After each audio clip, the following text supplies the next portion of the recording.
Hello my beautiful people. তো চলো আমরা আজকে একটা সুপার টেস্টি রেসিপি বানাই, আর ম্যাক্সিমাম এটা কিন্তু সবারই খেতে ভালো লেগে থাকে। সো লেটস মেক মোরলা মাছের ঝাল। সব সময় তো আর বড় মাছ খেতে ভালো লাগে না, একটা চটপট প্লাস একটা টেস্টি রেসিপি চলো বানানোই যাক। ফার্স্ট অফ অল আমরা মোরলা মাছগুলোকে ভালো করে ধুয়ে রেখে দেব।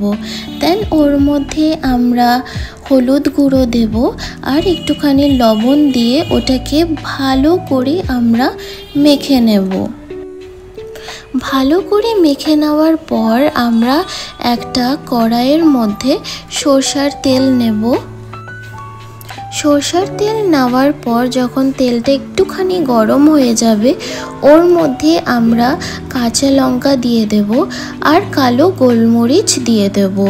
তারপর ওর মধ্যে আমরা চপড অনিয়ন্স দিয়ে দেব। চপড অনিয়ন্স দেওয়ার পর ওটাকে আমরা ভালো করে ভেজে নেব।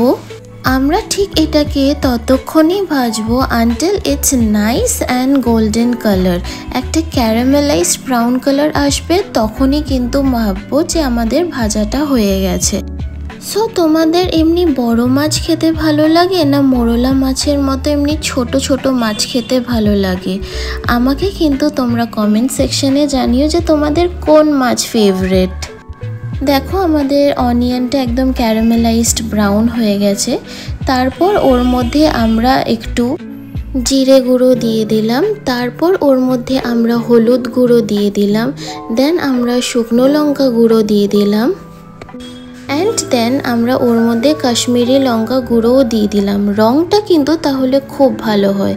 অ্যান্ড লাস্টলি আমরা ওর মধ্যে টমেটো পিউরে দিয়ে একটুখানি জল দিয়ে ওটাকে আমরা ভালো করে নাড়িয়ে ছাড়িয়ে নেব। নাড়িয়ে ছাড়িয়ে নেওয়ার পর ব্যাপারটা যখন একটুখানি মাখা মাখা হয়ে যাবে, তারপর আমরা ওর মধ্যে একটুখানি চিনি অ্যাড করে দেবো নিজেদের স্বাদ অনুযায়ী, আর আমরা একটুখানি লবণও অ্যাড করে দেবো।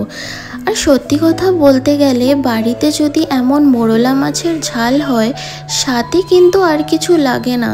গরম ভাতের সাথে কিন্তু যদি পাতে এইটুকু মোরলা মাছ দেওয়া যায়, তাহলে কিন্তু পুরো এক থালা ভাত খাওয়া হয়ে যায়। দেন মশলাটা ভাজা হয়ে গেলে মোরলা মাছগুলো আমরা ওর মধ্যে দিয়ে দেবো। মোরলা মাছগুলো ওর মধ্যে দিয়ে দেন আমরা ভালো করে ওটাকে নাড়াতে চাড়াতে থাকবো, যেন মশলাটা অ্যান্ড মাছটা ভালো করে ওর মধ্যে মিক্স হয়ে যায়।